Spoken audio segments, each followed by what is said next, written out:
All right, so let me start off by saying I hope you are having a good day, man. I really do. I got to tell you about my weekend real quick because it kind of explains why I might sound a little weird in this video. So it was me and my girlfriend's anniversary 2 days ago, right? And I wanted to do something special, so I booked us a reservation at this Michelin star restaurant. I am talking like the real deal fancy place with the tiny plates and the waiters in suits and all that. And honestly, it was a great time. We had fun. We dressed up. We laughed. We made memories. But I am going to be real with you. The food was interesting. I'll give it that. Would I rather have had a McDonald's cheeseburger over pretty much everything I ate that night? Yeah, absolutely. I would. No disrespect to the chef, I'm sure he is a genius, but give me a McDouble any day of the week. Anyway, the bill came and it was painful. Let S just say that. And to top it all off, I chipped my bottom tooth halfway through the dinner. Like I am eating my fancy little piece of whatever it was, and crunch, I feel something break in my mouth. So now I am walking around with half a tooth missing and talking with a little bit of a lisp. I got a dentist appointment tomorrow to fix it, so just bear with me if I sound a little off today. All right, story time over. Let S get into the real stuff. So I wanted to make this video because this is something I've been thinking about a lot lately. As I am building my financial foundation and looking at ways to grow my income and secure my future, I keep running into this one topic over and over again. And I see so much negativity around it online that I feel like I have to say something. Here it is. I think it is okay to build wealth. Working a 9-to-5 job? Yeah, I said it. I know that is like the forbidden words right now in the personal finance and self-improvement space. Everyone online is screaming at you to quit your job, start a business, be your own boss, drop ship on TikTok, shop, buy vending machines, open a car wash, start an Airbnb empire. And look, I get it that content sells. It is exciting, it is aspirational, it makes you feel like you could be the next success story. But here's the thing that nobody is telling you. The math doesn't work for everyone. Statistically, it cannot work for everyone. We cannot all be millionaire content creators or dropshipping gurus or real estate moguls. That is just not how the world works. Now, don't get me wrong, I am not hating on people who do those things. If you are out there building a business and it is working for you, that is awesome. I genuinely mean that. Good for you, keep crushing it.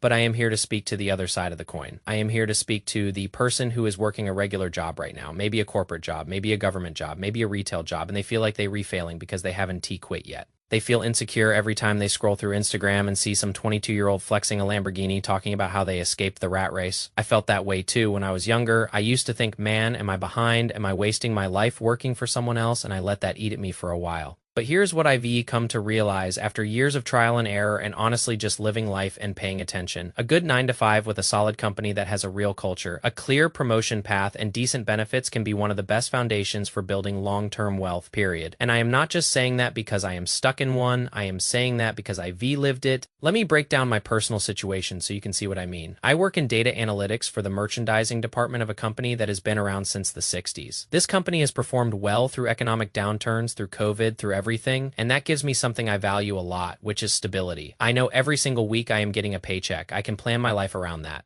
I can budget, I can save, I can invest. I know exactly what is coming in, and that predictability is huge when you are trying to build wealth. Now, my company also offers a 401k match of 6%. That means for every dollar I put in up to 6% of my salary, my company matches it dollar for dollar. That is free money, straight up free money. If I am not taking advantage of that, I am literally leaving cash on the table. And I see so many people sleep on this because they so focused on the idea that working for someone else is bad that they ignore the actual financial tools in front of them. My job also gives me health insurance, which in this country is no joke. That alone saves me thousands of dollars a year compared to what I pay on the open market. So when I look at my 9-to-5, I don't see a cage, I see a launch pad. Here's how I think about it. I treat my job like I am an investor. My job gives me consistent income, which allows me to budget effectively. I know how much I am making every week, so I can allocate my money intentionally. Right now, I am investing 51% of my income every single week. If you saw my first video, you know that number. That is over half my paycheck going straight into my future. Some of that goes into my 401k up to the match, some goes into my Roth IRA, some goes into my regular brokerage account, and some goes into my emergency fund because having cash on hand is peace of mind that you cannot put a price on.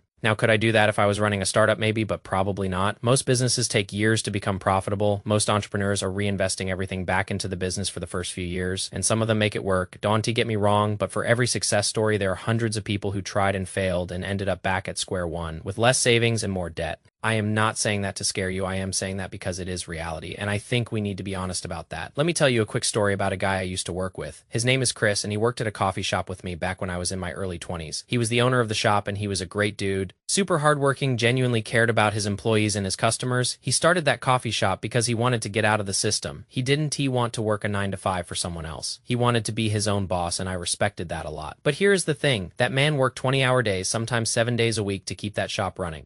He was there before sunrise, making sure the pastries were fresh, and he was there after close, scrubbing the floors and doing inventory. And at the end of the year, after everything was said and done, he was taking home maybe 50 grand maybe, and again, I am not hating on him at all. He was a mentor to me in a lot of ways. He taught me what hard work looks like. But what I learned from watching him is that being your own boss doesn't automatically mean you are winning. It means you are trading one set of problems for another set of problems. And sometimes that trade-off is worth it, and sometimes it is not. So let me give you the checklist I use to evaluate whether my 9 to 5 is actually a good one, because not all jobs are created equal. Not every corporate job is a toxic waste dump that wants to squeeze you dry. Some companies actually care about their people. Number 1 on my list is a clear promotion path. At my current company, every single person in leadership, from the assistant VPS to the VPS to the CEO, all started from the ground up. They all started at this company and worked their way up over years and years. That tells me that if I put in the work and I develop my skills and I prove my value, there is a real path forward for me. I am not stuck in the same role forever. I can grow. Number 2 is that I actually don't hate what I do. And I know that is a privilege not everyone has. But for me, I genuinely enjoy data analytics. I like numbers. I like patterns.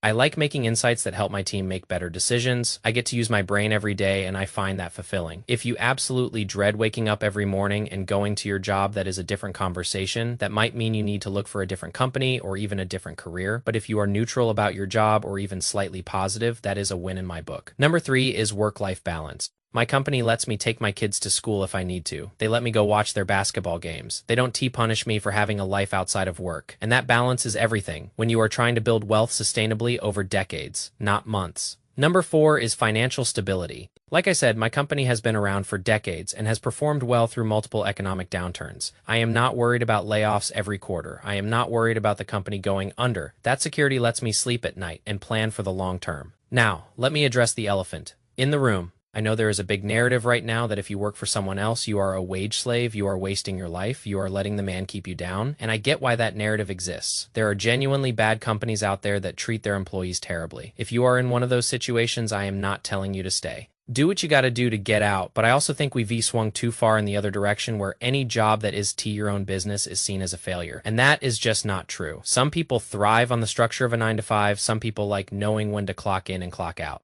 Some people like having guaranteed paid time off and sick days and maternity leave and all that stuff that comes with a traditional job, and that is okay. That doesn't make you weak or unambitious, it makes you human. The real question is whether you have a 9 to 5. The real question is, are you using your 9 to 5 intentionally? Are you making it work for you instead of the other way around? That is the mindset shift that changed everything for me. I see too many people online feeling ashamed that they work a regular job. They feel like they're redoing something wrong because every video they watch tells them to quit. And I want to be the voice that says you are not doing anything wrong. You are doing what you need to do to put food on the table and take care of your family, and that is honorable. That is respectable. You should not feel bad about that. The truth is that most of us are not going to become viral millionaire content creators. Most of us are not going to build a dropshipping empire that lets us retire at 30, and that is okay. That doesn't mean you can be financially free. It does mean you can build wealth. It just means you have to be patient and intentional and consistent. And those are skills you can develop right now while working your 9 to 5. I am 27 years old. I am not rich. I don't have a Lamborghini. I don't have $1 million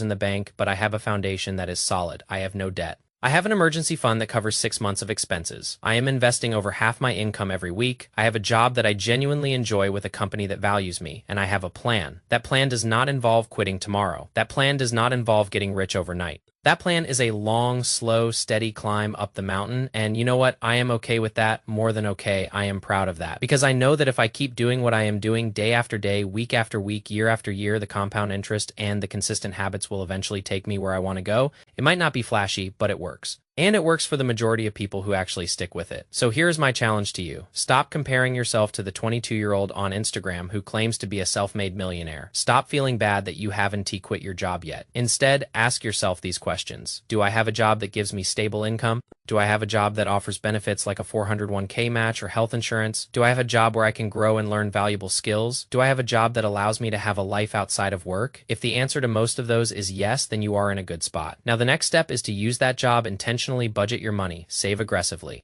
Invest consistently, build your emergency fund, max out your retirement accounts, learn skills that make you more valuable at work and in life, and do it all while knowing that you are playing the long game. You are building your financial foundation brick by brick. And that is nothing to be ashamed of. I know it is hard to block out the noise. I struggle with it too sometimes. When I see someone younger than me doing something big, I catch myself thinking, man, am I falling behind? But I've learned to remind myself that everyone's path is different. There is no one right way to win. We are all just trying to build with intention. That is the whole goal. That is what slow stack society is all about. I am not here to tell you to quit your job or to stay forever. I am here to tell you to think for yourself and to make your money work for you no matter where it comes from. All right, that is all I got for you today. I hope this video gave you a different perspective. I know this is a hot topic and a lot of people disagree with me, and that is totally fine. I'd love to hear your take on it. What do you do for work? Do you like your 9 to 5? Are you trying to start something on the side, or are you happy with where you are at? Just drop a comment and let me know. No judgment here. We all just figuring it out together. If you found this helpful, maybe consider subscribing to the channel. I post videos every week about building wealth and getting your life together in your 20s from the perspective of a normal dude who is still learning. So stick around. It is only going to get better from here. Peace and I'll see you in the next one.